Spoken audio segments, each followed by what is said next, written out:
Hola a todos, espero que estén muy bien. Quería hacer este video hablando sobre el tema que ganó en la encuesta de la parte de comunidad de YouTube, que siempre estén atentos a esta parte porque yo voy poniendo diferentes temas y ustedes a través de una votación van eligiendo acerca de cuál les gustaría que sea el tema a hablar en el próximo video. Entonces, bueno, el tema que ganó en este caso, en esta votación, es cómo sanar a través de la carta natal. Y este tema me parece muy interesante por el hecho de que la carta natal considero que es una herramienta muy profunda de autoconocimiento y posterior superación. Es decir, es que la carta natal no solamente funciona como una radiografía en donde uno logra ver de frente los diferentes ingredientes que a uno le componen, sino que también permite que después de eso, obviamente mediante el uso de la voluntad, porque la carta natal lo que hace de lleno y de frente es mostrar, pero después el trabajo es personal y de cada uno, cada una, permite que ganar claridad, que eso me parece una de las partes más importantes, porque si uno no tiene claridad respecto a un problema o respecto a una situación, ¿cómo es que puede empezar a enmendarlo? Entonces, bueno, creo que hay, si bien toda la carta natal y conocerla en profundidad y de forma íntegra, integrando también no solo lo que es de pronto quizás la lectura convencional, que es todos los planetas del sistema solar y la luna como satélite, sino también asteroides y puntos matemáticos, toda en su totalidad. Recomiendo para los que les gusta la astrología, los que están arrancando, hacer un estudio y darle importancia por igual a todo. Pero es cierto que hay ciertas partes de la carta natal que me dan una información que es precisa justamente para la consigna del día de la fecha, para este video, que es cómo acercarse a sanar.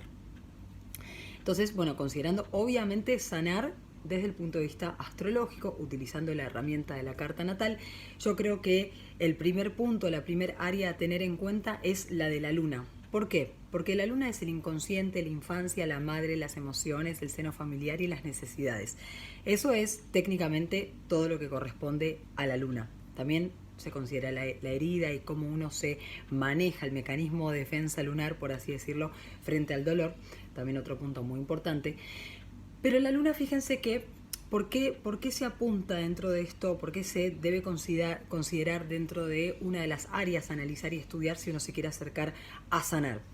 Porque la luna tiene su entrada en vigencia de los 0 hasta los 8 años de edad, en donde lo que se forja es la base de la percepción de una persona, es decir, lo básico que entiende por amor, por amistad, por ideales y específicamente por amor, porque la luna, al igual que Venus y obviamente Juno, nos dan una información precisa acerca de cómo se desenvuelve el ámbito amoroso en la vida de una persona, según la carta natal. Entonces, la luna, para decirlo más sencillo, sin tantas palabras, es lo que le pasa a una persona durante la infancia, el vínculo con su madre y el resto del seno familiar, pero protagónicamente con la madre, y lo que percibe de todo esto, tanto de la infancia como del vínculo con la madre. ¿Por qué hago esta aclaración? Tomemos un ejemplo X de una familia X con diferentes hijos, diferentes hermanos. Si bien la madre es una sola, la crianza es una sola, cada uno de estos hijos o hijas va a tener la luna en un signo diferente, lo que nos da la pauta de que cada uno ha tomado y ha interpretado algo diferente de esa misma crianza y ese mismo seno familiar. Si bien después es cierto que pueden llegar a compartir aspectos en común o inclusive todo lo que tiene que ver con el fondo del cielo, la casa 4 entre los hermanos, la realidad es que la luna se va a encontrar la mayoría de las veces en signos diferentes. Entonces, si volvemos a este ejemplo, esta familia X que tienen diferentes hijos, diferentes hijas, puede que uno de estos hijos o hijas tenga la luna en Acuario y otros la luna en Tauro. Quien tiene la luna en Acuario va a recordar la infancia como inestable de base. Y quien tiene la luna en Tauro va a recordar la infancia como estable de base. Después, obviamente, hay que hilar fino. No es lo mismo tener la luna en Tauro aspectada a Urano que aspectada a Saturno. Obviamente, podemos irlo delineando más en profundidad. Pero la idea de base que quiero comunicar o expresar es que justamente es muy importante tener en cuenta de que la luna nos da una información, al igual que el resto de la carta natal, absolutamente personalizada.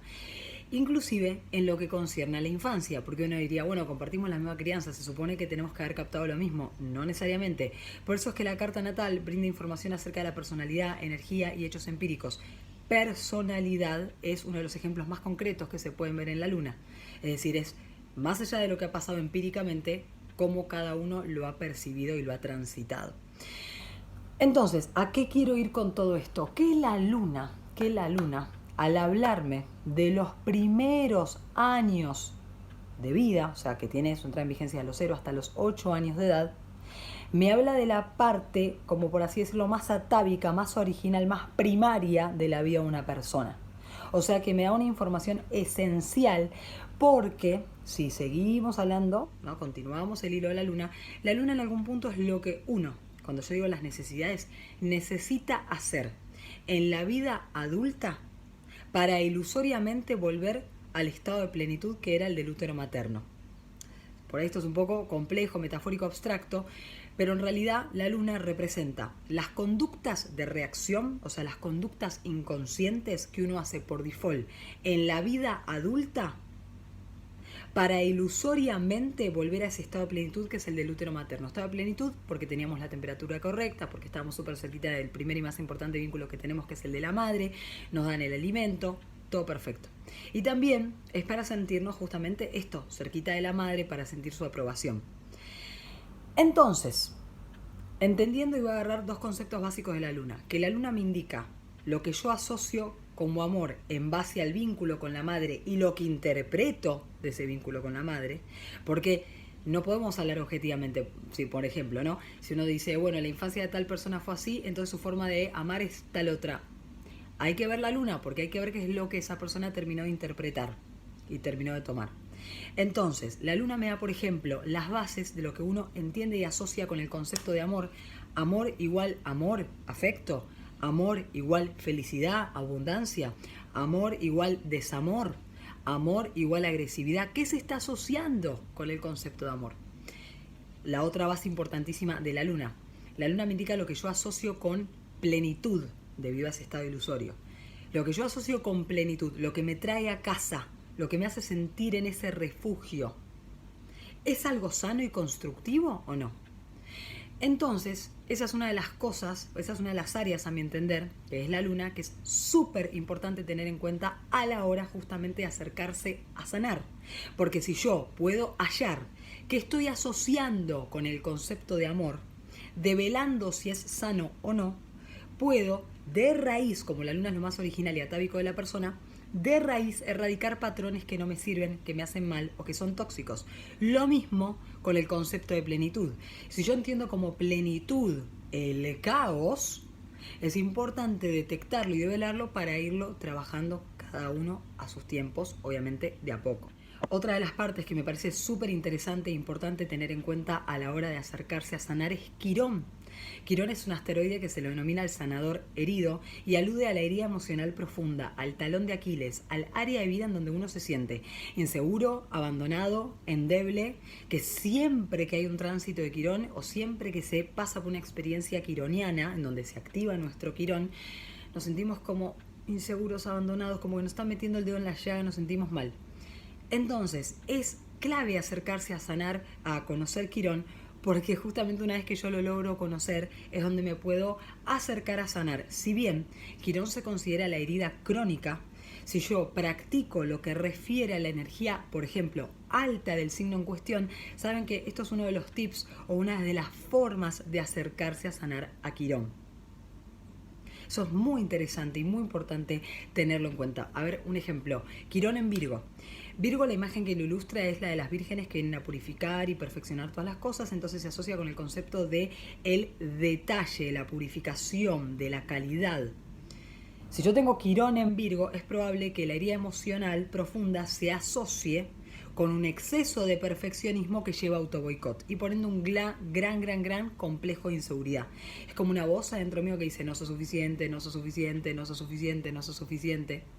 Entonces es muy importante tener en cuenta Quirón, y en este caso específicamente en el signo de Virgo, porque me permite entender que justamente mi herida emocional profunda, en este ejemplo concreto de Virgo, se asocia en un, de vuelta, exceso de perfeccionismo que me lleva a autoboicot y en un complejo de inseguridad muy profunda. Es ese fenómeno, por así decirlo, mecanismo, en realidad, de ahogarme en un vaso de agua del perfeccionismo, si se le quiere decir de alguna manera, que ni siquiera me permite avanzar, que me hace quedarme en velocidad cero. Otras opciones, porque siempre hay que entender que para hacer un análisis certero y profundo de lo que es la carta natal, o por ejemplo estas áreas aisladas, tenemos que ver toda la paleta de posibilidades. Virgo es el signo del cuerpo y además cada signo rige una parte del cuerpo. Virgo rige lo que son los intestinos. Entonces es muy común también para que esta persona, en especial si Quirón está en la casa 1 o en la casa 6, puede ser que la herida emocional profunda se asocie a algún tipo de cuestión en el cuerpo, de enfermedad en sí. Pero por lo general lo que suele pasar es esto, es una persona que no se da tregua, y hasta que las cosas no sean perfectas, eso es la energía de pronto baja de Virgo, porque la perfección no existe y hace que la persona se exija al punto de la erosión física, inclusive. ¿Qué es lo que conviene hacer acá? Por ejemplo, practicar la energía alta de Virgo. ¿Cuál es la energía alta de Virgo? Virgo tiene una gran capacidad de síntesis, una gran templanza. Porque Virgo es la evolución de Leo. Leo es más bien una imagen más teatral, más grande, más, no quiero decir la palabra exagerada, pero más teatral. Porque es más pasional Leo, más visceral. En cambio Virgo, al ser la evolución de Leo, siempre que tenemos un signo que es más evolucionado que nosotros, que el que tiene uno, por ejemplo, suele tener un mayor aprendizaje. Por eso es la escala zodiacal de la evolución espiritual. No es que sea uno más bueno que el otro o no. Pero en el caso de Virgo justamente ha aprendido las lecciones de Leo y ha integrado esa capacidad de síntesis y templanza. De hecho, si son de Virgo o conocen a alguien de Virgo, son personas que siempre, son muy pragmáticas, pies en la tierra, sencillas, humildes, concretas, van al hueso, van a lo directo, a lo conciso. Esa es la energía alta de Virgo. Y eso es lo que conviene hacer, por ejemplo, teniendo Quirón en Virgo. Es, en vez de ahogarse en el vaso de agua del perfeccionismo y la calidad, y esto tiene que ser minucioso, y ver esto acá y enloquecerse, decir, pragmatismo, bien, haciendo alusión al elemento tierra de Virgo. Hago lo que puedo con lo que tengo. ¿Con qué cuento? Con esto, esto y esto. Bueno, con todo esto, que es lo que está a mi alcance, hago tal y tal cosa y no me enloquezco ni de más ni de menos. Me ocupo, no me preocupo. Por ejemplo, algunas pistas a tener en cuenta. Si se tiene, por ejemplo, Quirón en Géminis, que Géminis tiene como regente a Mercurio, el planeta de las comunicaciones, es probable que la herida emocional profunda se centre en paleta de posibilidades. Comunicación, capacidades cognitivas, en lo que sea vínculo con hermanos, primos, algo que concierne también a los desplazamientos cortos. Pero lo que suele pasar mucho con quien tiene Quirón en Géminis es que tiene un recelo o una cosita para comunicarse, para abrirse, para expresarse, porque originalmente, inclusive en los primeros años de vida, puede pasar, en especial si Quirón en Géminis está aspectado con la luna, que ha tenido alguna dificultad para expresarse, para comunicarse. Inclusive puede ser esto de haber tenido que ir al fonoaudiólogo por alguna cuestión, y después, claro, les cuesta abrirse, comunicarse, expresarse, porque suelen caer en la mala interpretación o demás. Entonces la clave acá, ¿cuál es? ¿Abandonar esto y decir, no me ocupo? No, practicar la energía alta de Géminis, aunque dé miedo. Fomentar la expresión, fomentar la comunicación. Y si al principio eso es lo que más choca, como cada signo rige una parte del cuerpo, Géminis rige las manos. Escribir, dibujar, practicar al comienzo diferentes formas de autoexpresión hasta que paulatinamente se anime a comunicarse, expresarse, por ejemplo. Así que esto es un poco el video que quería hacer sobre las partes de la carta que hablan de sanación. En el caso de, obviamente que les interese, que desarrolle sobre este tema, pues no sé, a mí siempre me da cosa de que sea muy largo, aunque tienen muy buena onda y siempre me comentan que no, que está bueno la duración de los videos, pero también lo que estaba pensando es que se puede mezclar con otras cosas, por ejemplo, también con todo lo que tiene que ver con, si quieren que profundice, por ejemplo, más en la sanación en torno a relaciones y cómo detectar quizás ciertos patrones no tan copados, no tan positivos y cómo intentar de a poquito erradicarlos mediante el uso de la astrología, háganme saber. Y quería agradecer por todos los votos, porque me dejaron como 200 votos, 216 votos, si no me equivoco. Así que muchas gracias en principio por tomarse el tiempo, por estar presentes. Les mando un abrazo gigante. Se pueden contactar conmigo mediante Instagram o Gmail. Mi Instagram es @astrofla, 2 veces Y, astrofly. Mi Gmail igual, astrofly@gmail.com. Les mando un abrazo gigante.